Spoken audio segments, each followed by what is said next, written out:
On rejoint ce soir Jonathan Lapierre, qui est le maire des Îles-de-la-Madeleine, le deuxième vice-président de la Fédération québécoise des municipalités et porte-parole en matière de transport aérien à la Fédération. Bonsoir, M. Lapierre. Bonsoir, M. Filion. D'abord, comment vous accueillez la reprise des vols régionaux qui est annoncée dans l'entente d'hier avec Air Canada? En fait, l'ensemble de la nouvelle est accueilli de deux façons très différentes. D'abord, avec soulagement, il y a un soutien de presque 6 milliards, comme vous l'avez bien expliqué, d'entrée de jeu, qui est offert à Air Canada. Et ça, à la Fédération québécoise des municipalités, on le dit depuis le début, il faut sauver Air Canada. C'est un transporteur national et on se doit d'être en mesure d'être transporté à l'échelle du pays, aux États-Unis et même à l'international. Maintenant, pour ce qui est du volet régional ou interrégional, comme on peut le vivre au Québec, bien, nous sommes extrêmement déçus parce qu'à première vue, on semble être oublié de cette entente-là ou même tassé de cette entente-là, à la fois par le fédéral et même aussi par Air Canada, puisque l'entente stipule que Air Canada doit faire une entente ou réaliser une entente avec des sous-contractants, avec une autre entreprise aérienne qui n'est pas Jazz, qui desservait nos régions auparavant. Donc, Air Canada ne fait même pas ne voit l'opportunité de faire des affaires en région avec sa propre filiale, mais accepte d'être obligé de sous-traiter à un autre transporteur qu'on ne connaît pas en date d'aujourd'hui. On ne connaît pas les ramifications, on ne connaît pas la vision de ce transporteur-là et on ne connaît pas, à tout le moins, de quelle façon il compte desservir les régions et surtout sous quel modèle. Et nous, ce qu'on veut éviter, c'est le jour de la marmotte. Oui, clairement. Est-ce que ça pourrait être Pascan? Est-ce que ça pourrait être des entreprises qui volent déjà vers les régions? En fait, c'est notre souhait. Il y a des transporteurs québécois qui ont, à bout de bras, desservi des régions pour des services essentiels depuis le début de la pandémie au Québec. On peut penser à Pascal Aviation, on peut penser à Air Inuit, à Air Québec, qui sont des compagnies détenues par des intérêts québécoises, qui sont supportées par des communautés à travers le Québec et qui, malgré tout, malgré les difficultés liées au transport aérien durant la pandémie, depuis un peu plus d'un an, ont maintenu un niveau de service minimal dans l'ensemble des régions du Québec. Tout ça, bien entendu, supporté par un programme québécois qu'on appelle le PAM Sarepus, en fait, qui est un financement offert à la fois par le fédéral et le provincial. Mais ces transporteurs-là ont maintenu des services aériens qui ont rendu de fiers services aux régions du Québec. Alors, on souhaite que le fédéral travaille avec ces entreprises-là. Et donc, que ces entreprises-là deviennent les sous-traitants d'Air Canada. Mais c'est quoi votre inquiétude? Que cette entente ne se fasse pas ou que ça se fasse aux conditions d'Air Canada?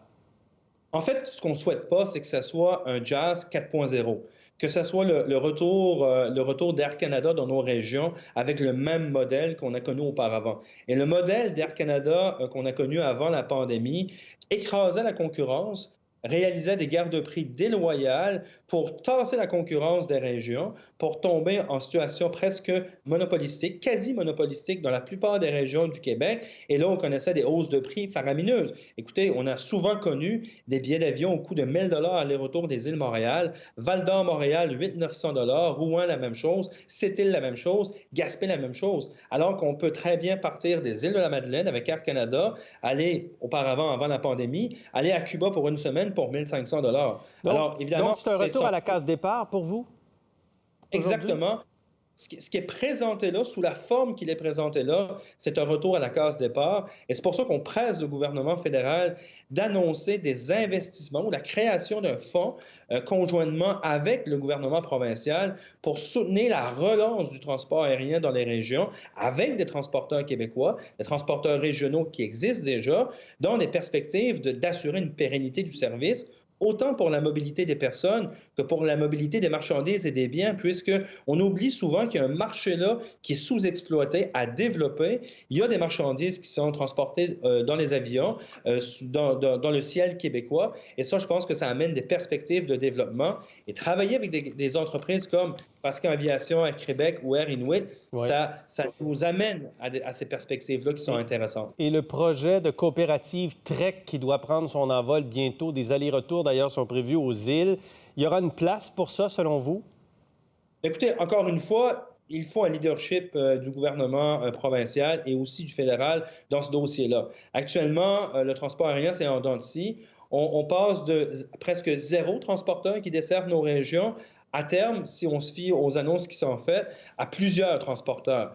Bon, il y a les 3 qu'on connaît qui existent déjà. La coopérative Trek, qui est en développement actuellement, qui annonce une ouverture ou une mise en service à partir de mai. Et la semaine dernière, il y avait PAL, Provincial Airlines, qui Tal. annonçait reprendre, en fait, l'ensemble des destinations délaissées par Air Canada. Donc, c'est un peu, tout le monde cherche à se trouver une place, mais il n'y a pas la place pour tous les joueurs. Donc, il faut qu'il y ait un leadership politique fort Oui. assumé par nos 2 paliers de gouvernement. OK. Le message est lancé. Un mot, quelques secondes, M. Lapierre, sur la bulle atlantique qui revient, selon ce qu'on apprend ce soir, le 3 mai prochain. Ça veut dire quoi pour les îles de la Madeleine, ça? En fait, c'est encore beaucoup de complications. Bon, écoutez, depuis plus d'1 an ici, on doit demander la permission au Nouveau-Brunswick et à l'île du Prince-Édouard pour sortir de chez nous et pour revenir chez nous. On fait partie du Québec, donc on est obligé de demander aux provinces atlantiques la permission. Et ça, c'est très décevant, quoique prévisible, avec la flambée des cas au Québec et ce qui s'est passé dans les provinces atlantiques. On surveille la situation de près. On est en contact avec notre gouvernement, le gouvernement du Québec, pour intervenir auprès des provinces atlantiques pour trouver une façon d'assurer une fluidité du déplacement des passagers là, Ouais. en provenance des îles ou à destination des îles de la Madeleine. Avec la saison touristique qui arrive encore bientôt. Vous attendez des touristes cet été, M. Lapierre? Oui, absolument. En fait, on nous annonçait jusqu'à tout récemment une très belle saison touristique. OK. Tous les voyants étaient ouverts. Vous savez, on a un nouveau navire là, qui dessert la communauté des îles à partir de Souris à l'île du Prince-Édouard. Bien entendu, depuis la semaine dernière, depuis que les déplacements sont interdits d'une région rouge à une région jaune comme la nôtre, ça a soulevé certaines inquiétudes. On garde encore espoir. Je pense que la saison, il y a encore du temps avant le début Ouais. de la saison touristique.